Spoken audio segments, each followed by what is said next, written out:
கிருஷ்ணா ஒரு 21 வயது இளைஞன். தனக்கு தாயைப் போல வளர்த்தவர் அவன் சித்தி காவுரி.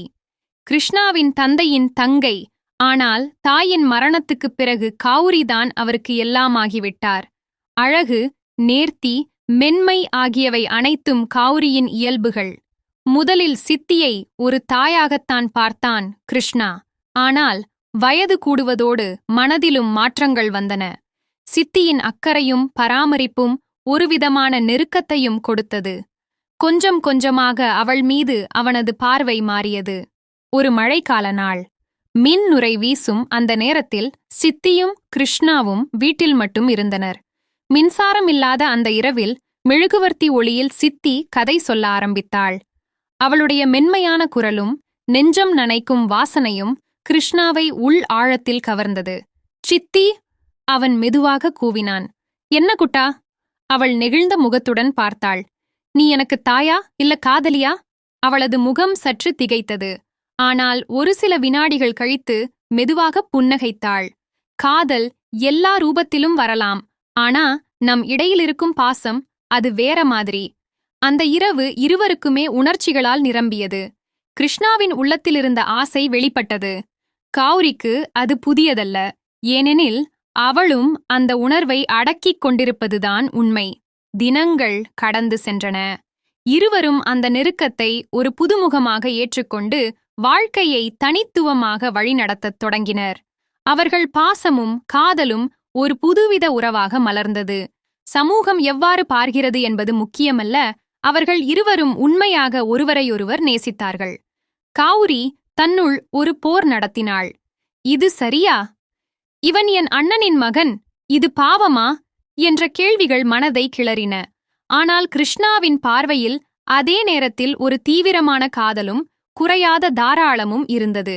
ஒருநாள் இரவு கிருஷ்ணா திடீரென்று கௌரியின் மடியில் தலையணைத்து, நான் வேற யாரையுமே விரும்ப முடியாது சித்தி, நீ இல்லாம என் வாழ்க்கை வெறுமைதான். கௌரி அவனை மெதுவாகத் தழுவினாள். தன் விரல்களால் அவன் முடியை இளகியமாக நெகிழ்த்தாள். என்னால இதை தடுக்க முடியல கிருஷ்ணா. ஆனா இந்த உணர்வுகளுக்கு நாம ஒரு பாதை தேடணும். யாரையும் புண்படுத்தாம, நம்மையும் இழக்காம.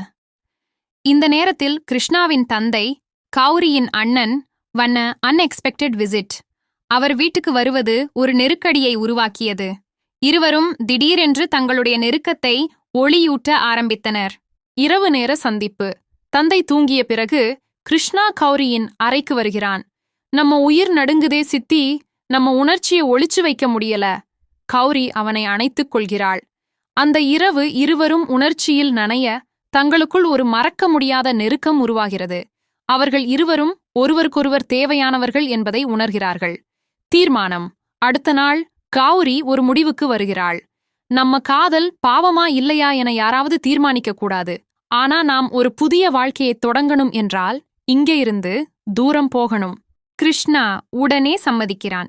இருவரும் தந்தையின் அனுமதி இல்லாம தங்களை நேசிக்க ஒரு புதிய ஊருக்கு பயணம் தொடங்குகிறார்கள். கௌரி கிருஷ்ணா சென்னைக்கு பக்கத்தில் உள்ள ஒரு சிறிய நகரத்துக்கு மாறினார்கள்.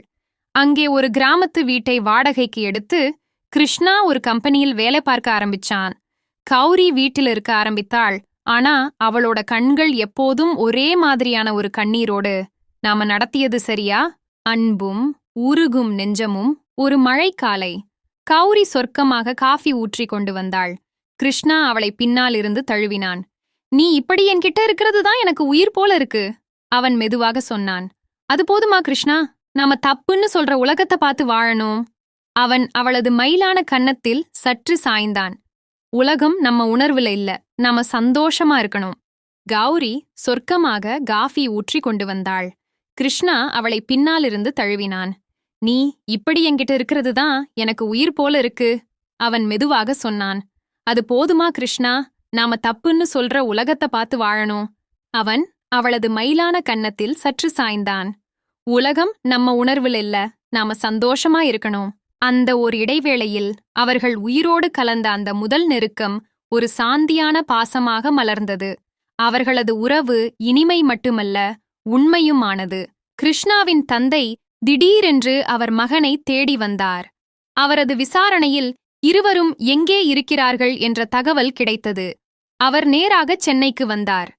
வாசலில் நின்ற தந்தையை பார்த்த கௌரி ஒரு நொடி முடங்கினாள். கிருஷ்ணா வேகமாக வந்தான். உண்மைகள் வெளிவரத் தொடங்குகிறது. தொடரும்.